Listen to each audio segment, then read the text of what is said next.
Oke, sebelumnya nama budaya, assalamualaikum warahmatullahi wabarakatuh.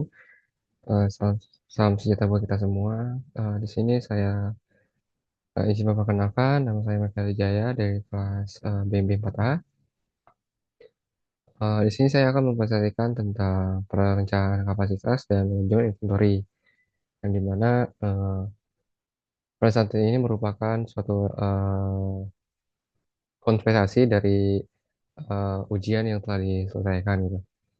Oke, langsung saja. Yang pertama ada perencanaan kapasitas. Di perencanaan kapasitas ini ada beberapa eh, submateri. Submateri yang pertama ada pengertian, yang kedua ada jenis kapasitas, yang ketiga ada efisiensi dan utilitas, dan yang terakhir ada metode break-even analysis atau BEP.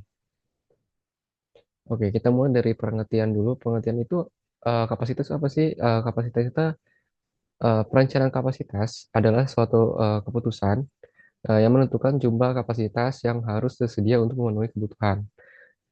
Perencanaan kapasitas ini juga menjadi hal yang penting karena jika ada perubahan dalam perencanaan kapasitas akan menyebabkan perubahan kepada seluruh proses, yaitu perencanaan induk dan material recruitment planning. Ini saya mengambil dari Hub dan Sparkman tahun 2011. Nah, di selanjutnya ada tujuan perencanaan. Di tujuan ini perencanaan ini ada 4 segmen. Yang pertama ada memenuhi permintaan pelanggan, di mana dengan perencanaan kapasitas yang baik, perusahaan dapat menyesuaikan produksi dengan fluktuasi permintaan pasar, sehingga memastikan bahwa mereka dapat memenuhi pesanan pelanggan tanpa keterlambatan. Jadi ini lebih ke eh, memastikan bahwa eh, bisa memenuhi pesanan tanpa adanya keterlambatan buat pelanggannya gitu. Yang keduanya adalah mengoptimalkan sumber daya, yaitu di mana perencanaan kapasitas membantu perusahaan mengalokasikan sumber daya secara optimal sehingga mesin dan tenaga kerja digunakan dengan efisien, mengurangi downtime, dan meningkatkan produktivitas. Jadi ini mungkin lebih mengoptimalkan lagi atau lebih merencanakan lagi pada peningkatan produktivitasnya. Selanjutnya ada mengontrol biaya produksi. Dengan perencanaan kapasitas yang tepat, perusahaan dapat menghindari capacity atau kapasitas berlebih yang menyebabkan biaya penyimpanan yang tinggi dan under capacity atau kapasitas yang kurang. Dapat meningkatkan biaya per unit karena kurangnya ekonomi berskala. Jadi ini mengontrol biaya produksi ini apa ya berpengaruh terhadap keekonomian dari perusahaan tersebut gitu. Selanjutnya ada meningkatkan kualitas produk. Dengan kapasitas yang terencana dengan baik, proses produksi dapat berjalan lebih stabil dan terkendali, sehingga mengurangi resiko kesalahan dan meningkatkan kualitas produk akhir.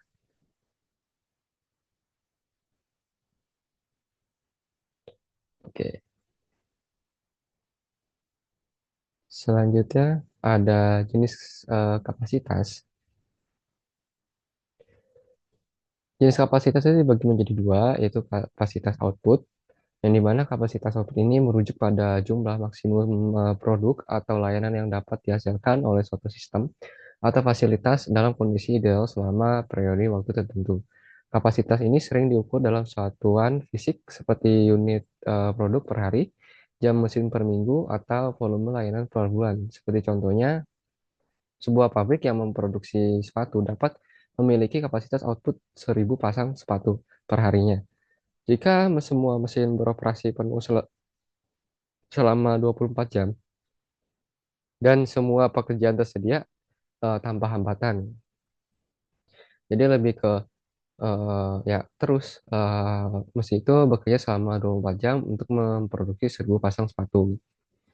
Nah, yang kedua ada kapasitas efektif, di mana kapasitas efektif ini adalah sejumlah maksimum output yang dapat dihasilkan oleh suatu sistem atau fasilitas dalam kondisi operasi normal dan realistis, di mana mempertimbangkan faktor-faktor seperti perawatan mesin, waktu istirahat pekerja, dan downtime atau waktu henti yang tidak yang tidak terduga.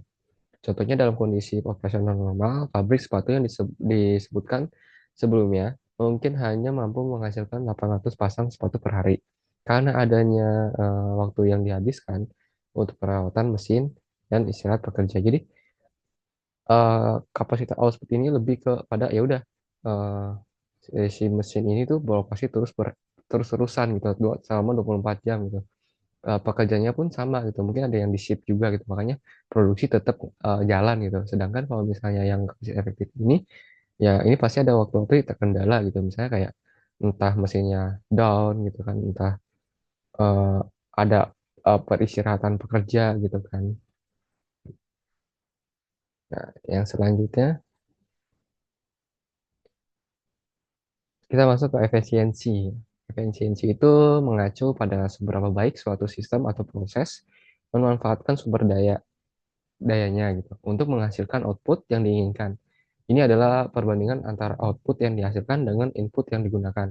Seperti contoh di PPT ini ada rumus yaitu efisiensi sama dengan output nyata dibagi output standar dikali 100 dikali 100%, yaitu output nyata itu seperti eh, dalam contoh yang dilampirkan, jika sebuah mesin mampu memproduksi 100 unit produk per jam dalam kondisi ideal, tetapi dalam kondisi operasional nyata hanya memproduksi 90 unit per jam, maka efisiensi mesin tersebut adalah 90 dibagi 100 kali 100%. Jadi 90%. Jadi output nyata itu yang menjadi yang nyatanya gitu. Sedangkan yang standar itu yang eh, apa ya produksi yang maksimum gitu. Misalnya ada utilitas. Utilitas mengukur sejauh mana kapasitas yang tersedia digunakan dalam produksi. Ini adalah pembandingan antara output nyata dengan kapasitas maksimum yang tersedia. Sama rumusnya seperti yang tadi.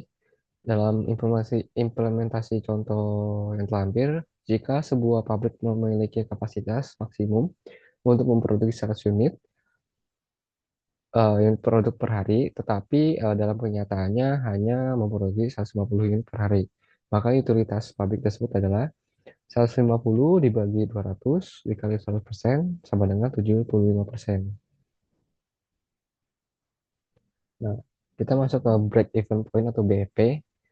BP ini adalah untuk menentukan berapa jumlah produk dalam rupiah atau unit keluaran yang harus dihasilkan agar perusahaan minimal tidak menderita kerugian. Menjelaskan hubungan antara biaya tetap, biaya variabel, penerimaan keuntungan, dan volume penjualan sehingga digunakan dalam penganalisan masalah-masalah manajerial.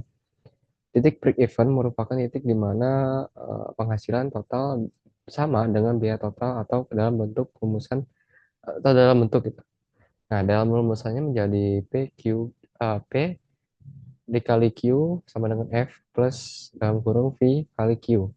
Dengan keterangannya, P itu adalah harga unit, Q itu kuantitas yang dihasilkan, eh, V itu biaya tetap, dan V, eh, V itu biaya variabel per unit, sedangkan F biaya tetap total. Nah, seperti gambar yang diterlampirkan ini adalah suatu gambaran di mana titik break even point yang terreview dengan total cost, sedangkan yang di bawahnya itu ada fixed cost, biaya tetapnya. Kita masuk ke contoh kasusnya yaitu PT Mahfud Jaya membuat produk ban. Harga bannya adalah 20.000. Agar menjadi agar perusahaan berjalan dengan baik, PT Mahfud Jaya membutuhkan 70 juta per tahun untuk memproduksi 18 produk.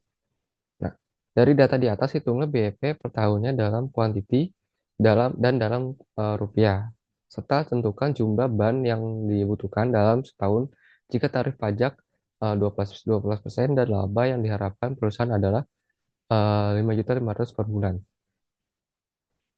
Nah, dalam rumus ini diketahui P-nya itu adalah 20.000, VC-nya itu fix cost-nya itu ada 70 juta, dan variable cost-nya itu adalah, fix cost-nya adalah 18.000. Jadi rumusnya itu adalah BEP dalam kurung Q sama dengan VC, lalu P dikali V. Jadi dalam rumusnya ini BEP Q, jadi kan tadi kan 70 juta, itu adalah VC-nya, dibagi 20 P dikurang 18 VC-nya. Jadi kalau misalnya saya cara menghitung itu 20 20 dikurang 18, nah hasilnya itu dibagi 70 juta. Nah hasilnya itu aja 35 unit. Setelah BEPQ dalam kurung Q dikali P. Jadi 35 unit, 35 unit dikali 20 sama dengan 700, ininya, 700 BEP-nya. Nah, buktikan apakah benar balik modal atau nilai pengembalian sama dengan nol. Jadi yang tadi perhitungannya tadi, VC-nya kan 70, VC-nya itu 18 dikali 35 sama dengan 630 juta. Nah, TC berarti eh, di sini 630 ditambah 70 sama dengan TC yaitu 700 juta. BP dikurang TC sama dengan 0 yaitu 700 juta dikurang 700 juta sama dengan 0. Jadi titik impasnya itu udah ditemui dengan rumus yang di atas dengan pembuktian yang ada di bawahnya. Nah, kita jawab yang B. Tadi ada dikenai pajak ya. Jadi BP kena pajak itu rumusnya VC ditambah laba yang diinginkan bagi satu kurang tingkat pajak dibagi P dikurang VC. Jadi diketahuinya itu kan tadi pajaknya 12 gitu kan.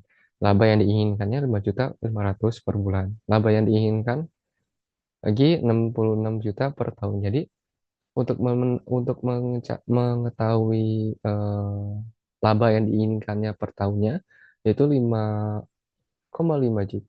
juta dikali 12 yaitu 1 tahun sama dengan 66 juta. Jadi perumusannya itu adalah Q 70 juta plus 66 juta dibagi 1 0,12 dibagi 20 kurang 18. Nah, terus 70 juta ditambah tadi kan berarti penghitungannya itu 1 dikurang 0,12 hasilnya 0,88. Nah, 0,88 dibagi tadi kan 20 dikurang 18 jadi 2.000. Lalu 70 juta eh, hasilnya dari 66 juta dibagi 0,88 adalah 75 juta. Lalu dibagi 2.000. Terus dari 70 juta ditambah 75 juta adalah 145 juta. Dibagi 2.000 yaitu hasilnya 72.500 unit. Selanjutnya memasuki materi yaitu yang satu lagi, manajemen inventory. Nah, di manajemen inventory ini ada beberapa submateri yang kita pengertiannya, jenis-jenis persediaan, fungsi persediaan dan klasifikasinya, alasan memiliki persediaan, lalu biaya persediaannya, lalu yang terakhir ada model EOQ atau Economic Order Quantity. Kita masuk pengertiannya. Persediaan adalah barang tersedia untuk dijual dalam kegiatan usaha biasa, dalam proses produksi untuk penjualan tersebut, dalam bentuk bahan atau perlengkapan untuk digunakan proses produksi atau pemberian jasa.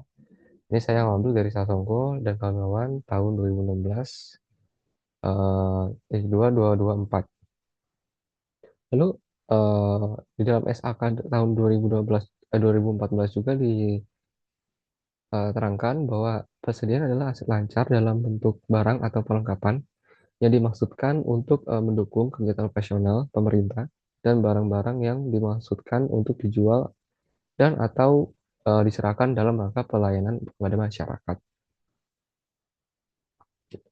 Yang selanjutnya ada jenis-jenis persediaan. Jenis-jenis persediaan ada 4. Yang pertama ada persediaan bahan baku, yaitu bahan baku yang belum memasuki proses produksi, yang kegunaannya untuk memisahkan para pemasok dari proses produksi, yaitu bahan baku yang belum memasuki proses produksi yang kegunaannya untuk memisahkan para pemasok dari proses produksi. Lalu yang kedua ada persediaan barang setengah jadi, adalah eh, bahan baku atau komponen yang sudah mengalami proses produksi tetapi masih belum sempurna atau masih belum menjadi barang jadi. Jadi ini misalnya masih setengah lah, setengah matang gitu barangnya. Selanjutnya ada MRO atau maintenance, repair, dan operating, yaitu pemeliharaan atau perbaikan juga diperlukan untuk berjaga-jaga jika ada kerusakan mesin dalam salah satu proses produksi, dan MRO ini harus dijadwalkan atau diantisipasi. Jadi setiap mesin itu udah pasti ada trouble ya, kita kan nggak tahu gitu trouble kapan aja gitu kan. Nah makanya harus diantisipasi dengan MRO ini.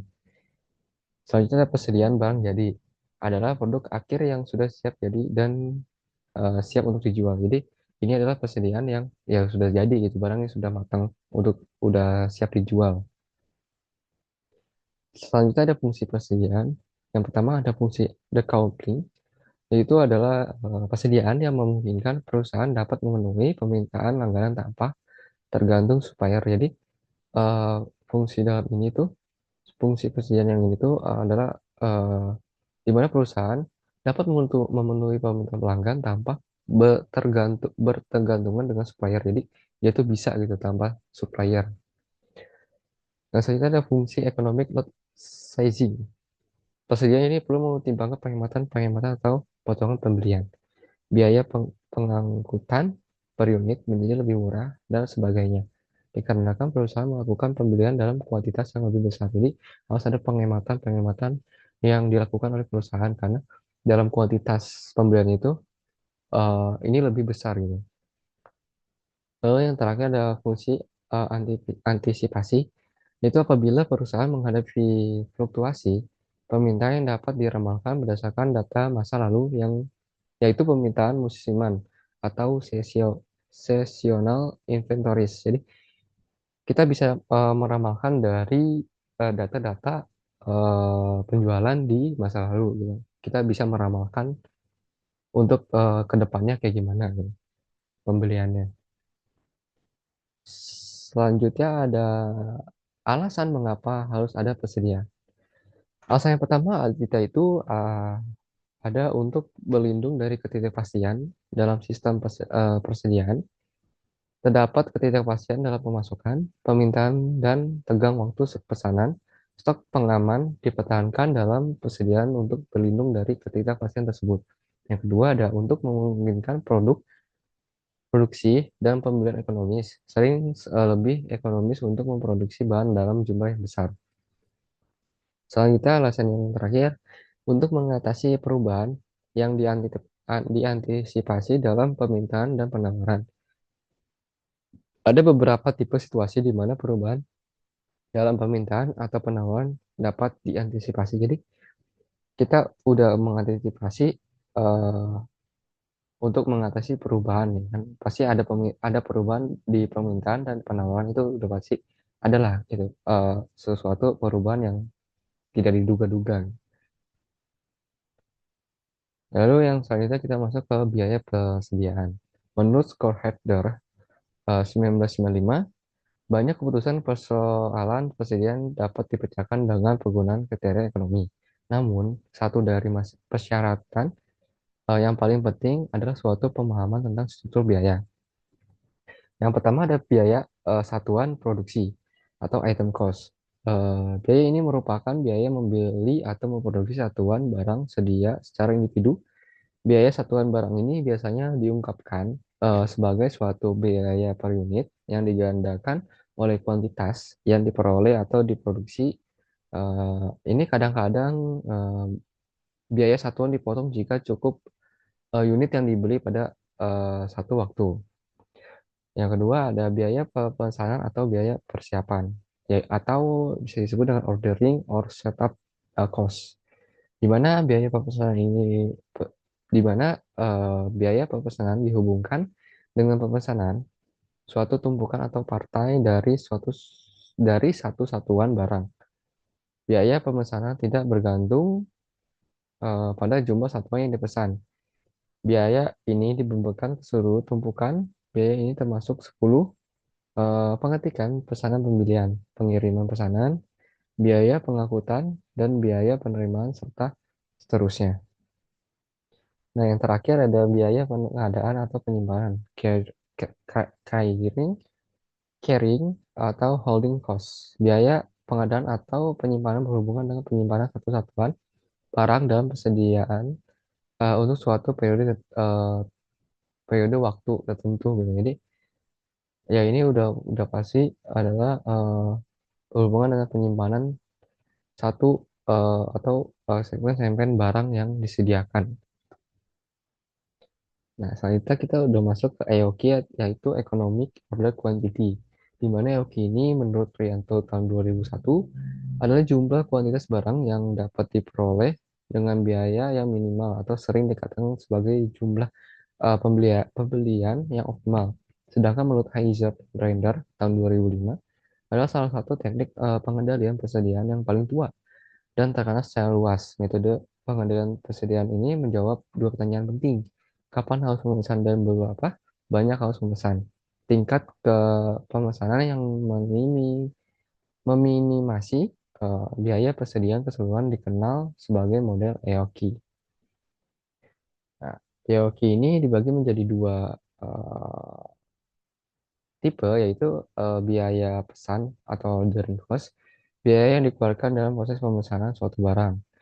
Ya, itu contohnya biaya proses pemesanan, biaya pengiriman permintaan, biaya penerimaan bahan, biaya penempatan ke gudang, biaya proses pembayaran. Jadi di dalam pemesanan itu udah pasti ada pembiayaan-pembiayaan. Nah, contohnya itu seperti yang sudah dilampirkan tadi. Yang selanjutnya biaya simpan, di mana carrying cost, biaya yang dikeluarkan dalam proses penyimpanan suatu barang yang dibeli, di mana contohnya itu biaya sewa gedung, pembelian bahan, modal, asuransi, dan kerusakan barang. Jadi kita menyimpan barang juga itu udah pasti ada pembiayaannya. Ya, salah satunya yang penting itu adalah biaya sewa gedung atau pemeliharaan bahan. Jadi ya udah pasti kita menjaga suatu barang atau suatu produk yang disimpan gitu. Nah, dalam EOQ ini ada rumusnya, yaitu seperti yang terlampir. EOQ sama dengan kuadrat 2 kali DS, 2 kali D kali kali S, atau S dibagi H, atau kuadrat 2 kali D kali S, sama dibagi I kali C. Nah, mungkin kita bakal pakai yang Q kuadrat DS dibagi H. Keterangannya itu Q adalah unit EOQ, D permintaan dalam satuan berdasarkan tahunan biasanya. S itu biaya pesanan per pesan pembelian, yang H itu biaya penyimpanan, bisa per unit atau per tahun. Nah, lalu kita udah masuk ke lead time. Nah, lead time ini dapat diartikan sebagai total waktu yang diperlukan dari awal proses produksi hingga produk atau layanan tersebut tersedia untuk dikirim kepada pelanggan. Dalam perhitungannya, lead time mencakup berbagai tahapan seperti proses produksi, distribusi, hingga pengiriman akhir ke pelanggan. Dalam studi kasusnya atau implementasi contohnya itu, Cornelius mempunyai bisnis yaitu home juice, di mana home juice ini vendornya jauh, sehingga membutuhkan waktu untuk memesannya, yaitu order selama 16 hari, packingnya 3 hari, lalu dikirim ke alamat eh, ke Cornelius, yaitu 4 hari. Lalu untuk merapikannya butuh 1 hari, maka berapa lead time yang dibutuhkan? Jadi itu dimana 16 hari ditambah 3 hari, lalu ditambah lagi 4 hari, ditambah lagi 1 hari, dimana ya tadi packing, ordernya selama 16 hari, packing selama 3 hari, lalu dikirim ke alamatnya selama 4 hari, lalu persiapannya atau merapikannya itu butuh 1 hari. total-total 24 hari lead time-nya. Nah, misal setiap hari orderan orang Indonesia ini 15 pieces. Antisipasi permintaan antisipasi permintaannya yaitu lead time demand sama dengan lead time kali rata-rata penjualan per hari. 15 dikali 24 sama dengan 360 pieces. Artinya ada orang Indonesia ini harus mempunyai 360 pieces jus untuk mengantisipasi permintaan pelanggan.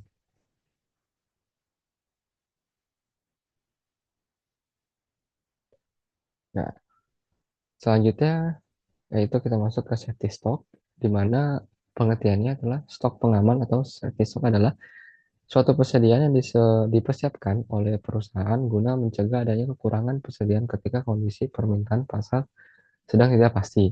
Faktor yang berdampak besar pada persediaan ini memerlukan jangka waktu tertentu sebelum barang yang dipesan tiba.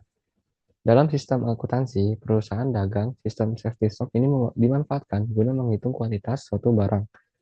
Untuk itu, diperlukan perhitungan khusus agar persediaan produk bisa memenuhi permintaan pelanggan.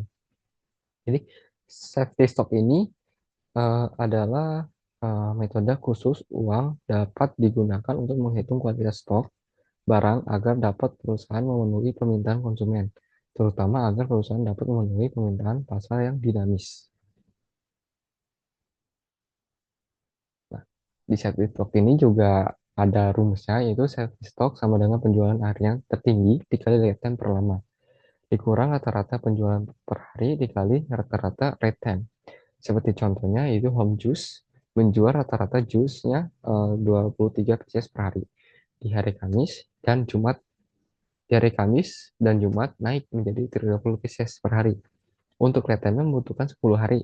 Karena pengiriman overload, maka pengiriman jadi lebih lama menjadi 15 hari. Maka bagaimana safety untuk home juice-nya?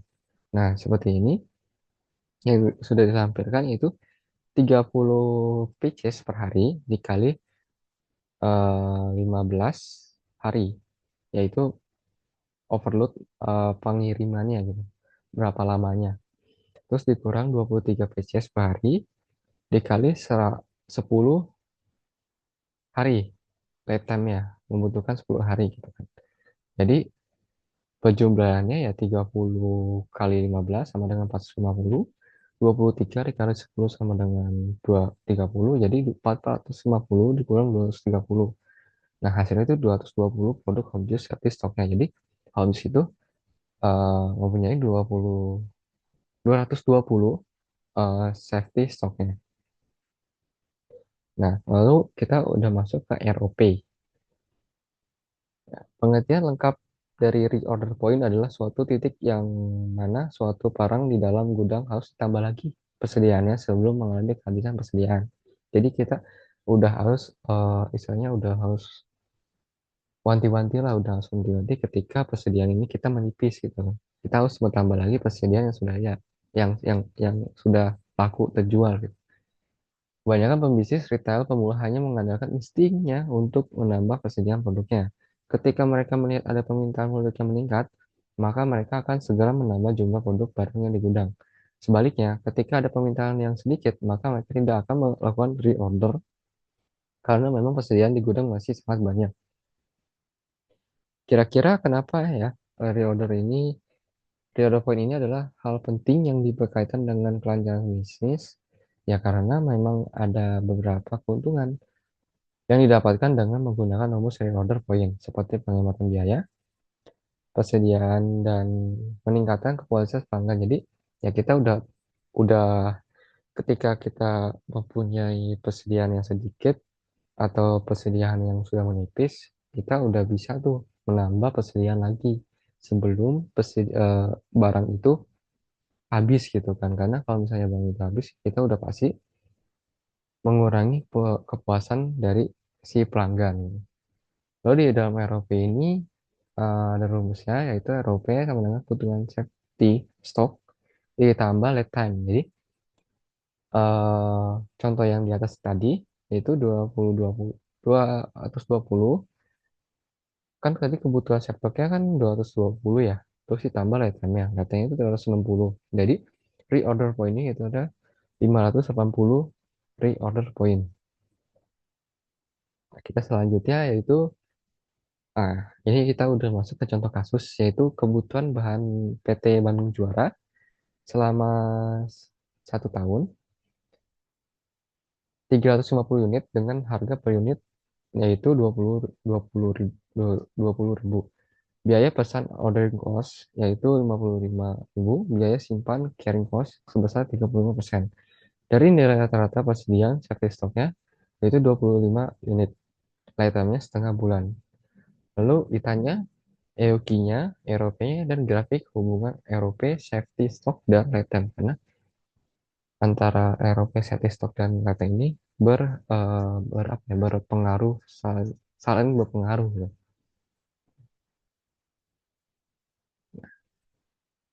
Kita eh, akan menjawab contoh kasus ini dengan menggunakan rules EOQ, yang dimana kita kita ketahui dulu bahwa D-nya itu 350, S itu 55, C itu 20, E itu 35%, SS-nya 25, LT-nya setengah bulan. Jadi D itu adalah annual demand atau unit, S itu cost per order atau RP, H, C itu adalah cost per unit RP juga. Nah, itu ada holding cost, jadi biaya tahan. Sedangkan SS sama LT itu adalah service stock dan lifetime-nya.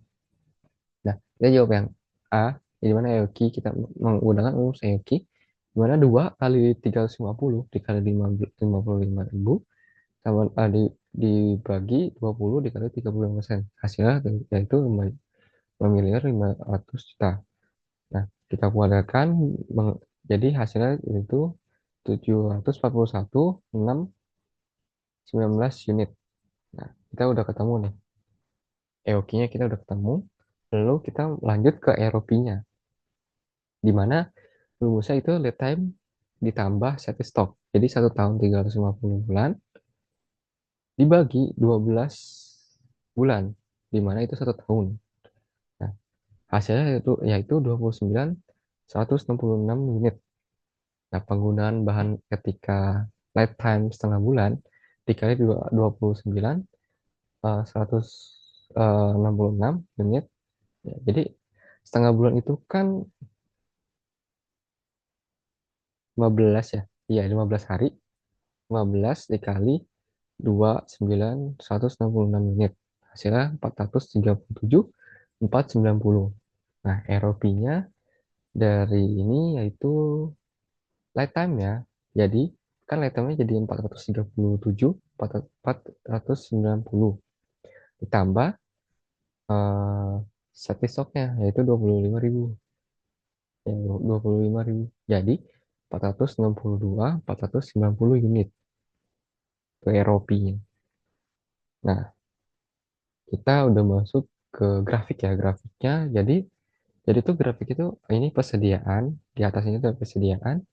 Lalu reorder point-nya tuh ada di tengah-tengah antara 741.619 dengan 200 dengan 25 unit, yaitu service stock kan 25 unit gitu kan.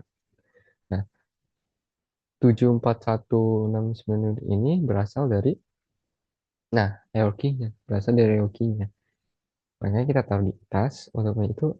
Jadi 460 eh, 462.490 itu adalah apa ya? Reorder point gitu kan, titik penambahan persediaan gitu. Jadi titik yang pas di mana kita menambah unit gitu. Jadi ya titik pas untuk menambah unitnya di order point itu. Nah, mungkin cukup sekian presentasi presentasi dari saya. Sebelumnya mohon maaf jika PPT atau cara penyampaian saya yang masih kurang baik atau masih ada revisian. Saya mohon maaf yang sebesar-besarnya.